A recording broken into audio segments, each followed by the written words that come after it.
নাটোরে বেড়েছে cyber crime. সামাজিক যোগাযোগ মাধ্যমে নারীদের উত্ত্যক্ত করা, অশ্লীল বার্তা পাঠানো এবং ব্যক্তিবিশেষের ভুয়া কথোপকথন তৈরি করে হয়রানির অভিযোগ বাড়ছে দিনকে দিন। ভুক্তভোগীরা আইনের আশ্রয় না নেওয়ায় থামছে না এসব অপরাধ প্রবণতা। নাটোর প্রতিনিধি বোরহানুদ্দিন বনির পাঠানো তথ্য ও সোহেল রানার ক্যামেরায় ডেস্ক রিপোর্ট।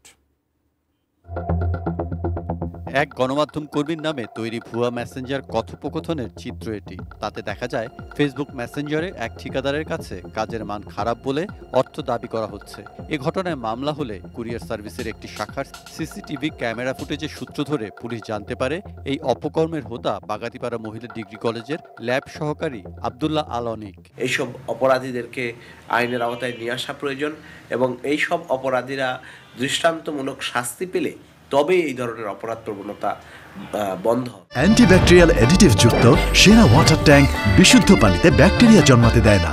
ডিজিটাল মাধ্যমে সবচেয়ে বেশি হয়রানির শিকার হচ্ছেন নারীরা। হঠাৎ করেই এক নারীর হোয়াটসঅ্যাপ নাম্বারে অশ্লীল বার্তা পাঠায় এক ব্যক্তি। তাকে কিছুতেই নিবৃত্ত করা যাচ্ছিল না। আইনশৃঙ্খলা বাহিনীর হস্তক্ষেপে বেরিয়ে আসে উত্ত্যক্তকারীর পরিচয়। অপরাধ স্বীকারও করেন তিনি। যেহেতু আপনি বললেন ভুলভ্রান্তি হলে ক্ষমা চা। ওকে ভাই, আমি সরি বলছি। ফেসবুক, মেসেঞ্জার ও হোয়াটসঅ্যাপে প্রায়ই এমন হয়রানির শিকার হচ্ছেন নাটোরের নানা প্রান্তের মানুষ। বিভিন্নভাবে মেয়েরা হয়রানি শিকার হয়ে থাকে, কিন্তু তারা এগুলো বলতে পারে না। কেন? কারণ তারা যখন এই ব্যাপারগুলো পরিবারে অথবা সমাজের কাউকে শেয়ার করতে যাবে বা বলতে যাবে, তখন কিন্তু দোষগুলো তাদের ঘাড়ে এসে পড়ে। বাবা মা বলবে যে সোশ্যাল মিডিয়া কেন তুমি ইউজ করছো, করবে না। কিন্তু এই যুগে তো সোশ্যাল মিডিয়া একদমই অফও রাখা যায় না।